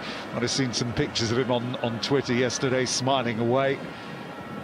But it's been a tough 45 minutes. There's Musa. Yeah, best wishes go to Ikeme, of course. Nice turn. Looking to get the shot in there. There's Iheanacho. It's still a decent squad, a strong one actually, when everybody's fit for Nigeria. Moses Simon teeing it up. Musa's in there. But this time they get crowded out. And Bazagov might be able to bring it down under control. He does. Abubakar is up there. Nkanjo is coming up there as well. They've got plenty forward in the attack if they can get the ball in. And again, what a great interception by Ejijile.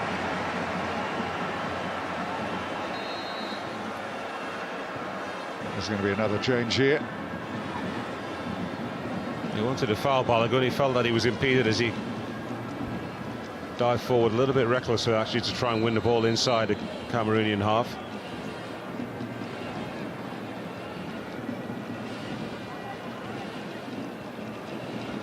So it's zone open for Bazagov.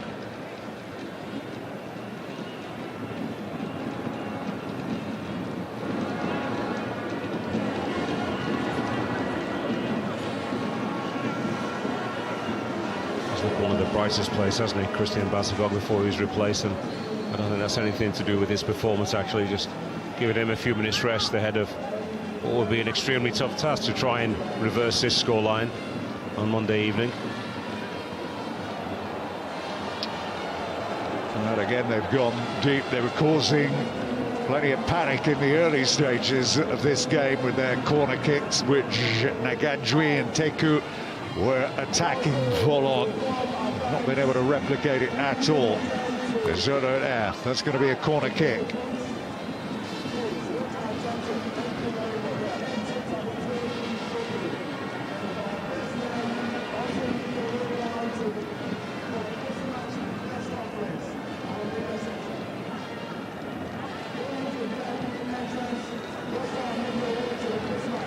Well, they're all up there. Substitute Olinga's right in the area. It was aimed towards him, it dropped right in front of him, but again it was Nagajui who was the closest to putting it in the back of the net.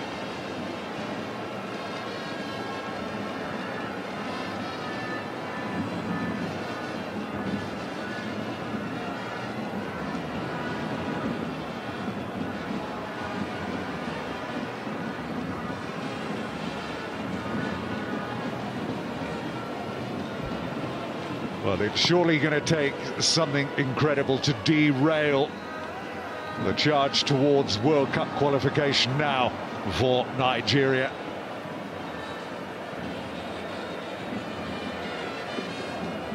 Well, after this victory, Tim, I think they can really only beat themselves. Even if they were to lose in the Yaoundé in a couple of days' time, they'll still have a little bit of a lead in the group. Well, one of the newspapers was quoted as saying that if they were to get these two victories that they craved, beginning with one here today, they'd have to play the game of their lives. And they've done pretty much that in this game here. As you said, historically, there hasn't been, in 40, 50 odd years, such a one-sided victory as this in these two nations have met.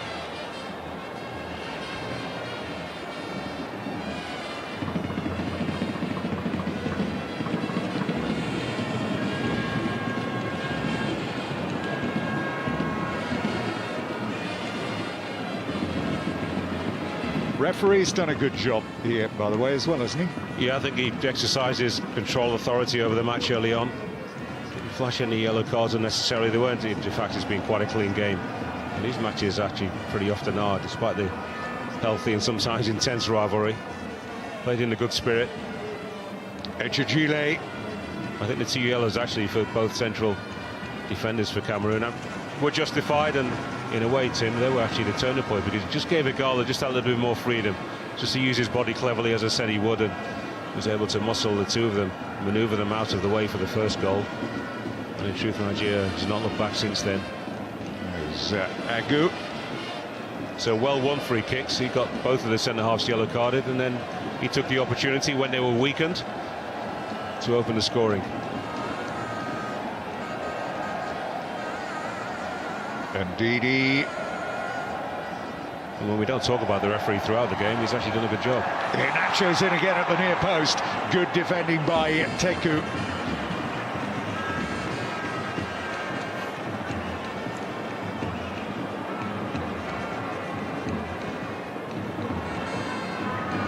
Got really lively since he's come on. There's Onati.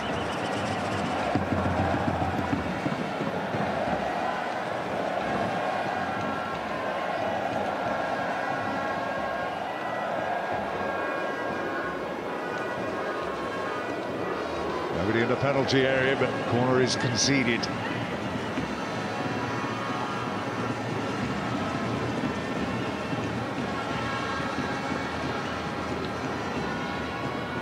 Well, last chance maybe for Cameroon here to give themselves just a shot of confidence. Said it was always going to be, and it always has been this year, a struggle for goals. He knew that before they even turned up here today. And again, they're not going to try and pick out Nagajwi.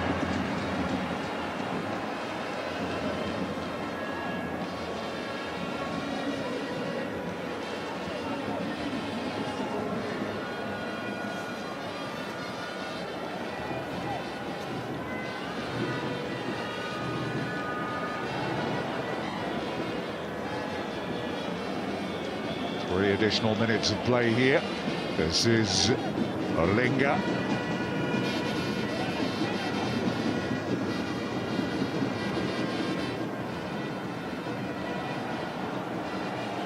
It's such a difficult game for Cameroon now, back on home soil in a few days' time. There's no time to recover, is there? Absolutely none. It's how difficult is it going to be for them to actually exercise this from their minds? I would say it's impossible unless they can reverse the scoreline. You know, if they beat Nigeria handsomely, 4-5-0, which is possible. It would be extremely surprising if that would be the scoreline.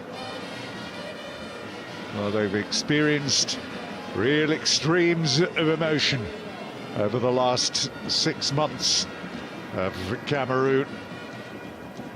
They now have to play with a certain level of ferocity, which they probably won't like playing at. It makes some of their play, you'd imagine, will make their play a little bit anxious. And against the good side like Nigeria, very good on the counter-attack today. I don't think it's particularly the way that Roy would have set out his side today, just to sit back and soak up pressure, because they haven't really done that. They've just picked Cameroon off, who've not been able to match the skill and the power of Nigeria through the middle of the park. And if your big players don't play, your important players don't stand there well. Makanjo's been quiet.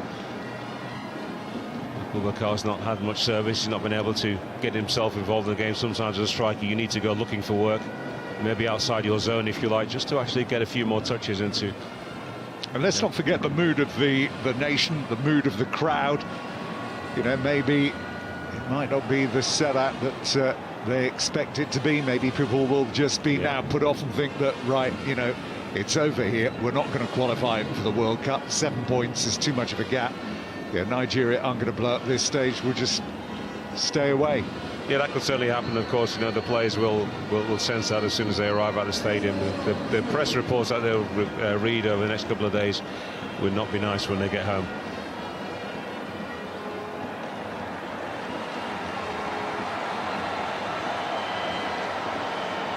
Final few seconds then here.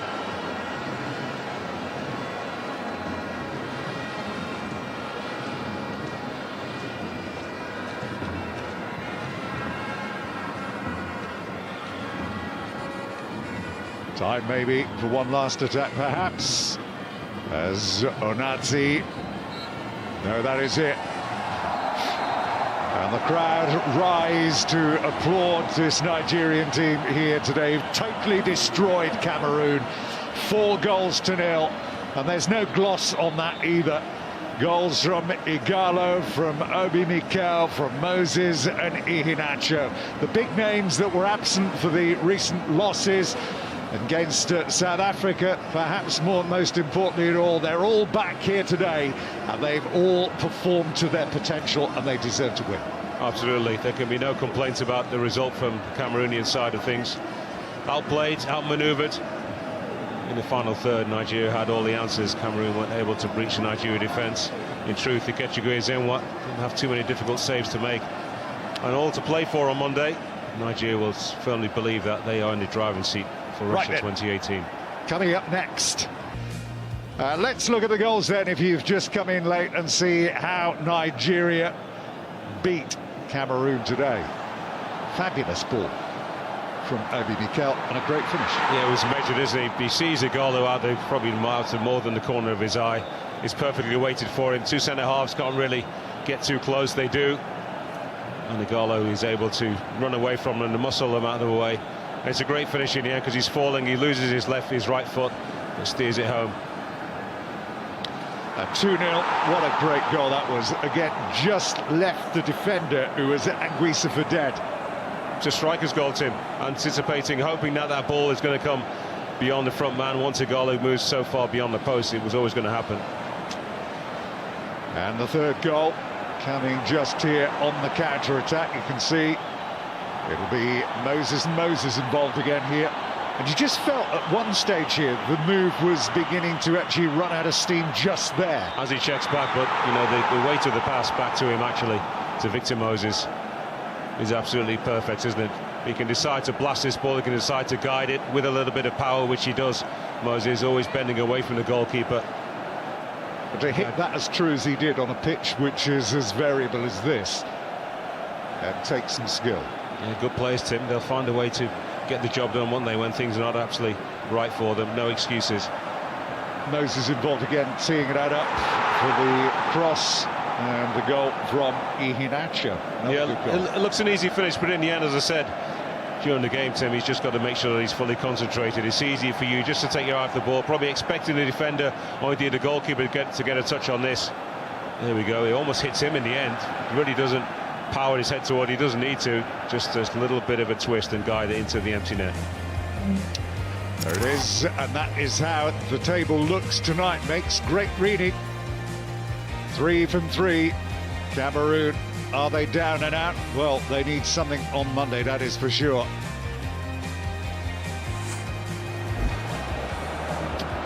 Well, the Champions League magazine is up next, but here, well, it was Mr. Obina Ogba who said that there really isn't anything special about Cameroon whatsoever. Looks like he was right. Hope you've enjoyed it. From F and Koku, from me, Tim Cable. Till next time, bye-bye.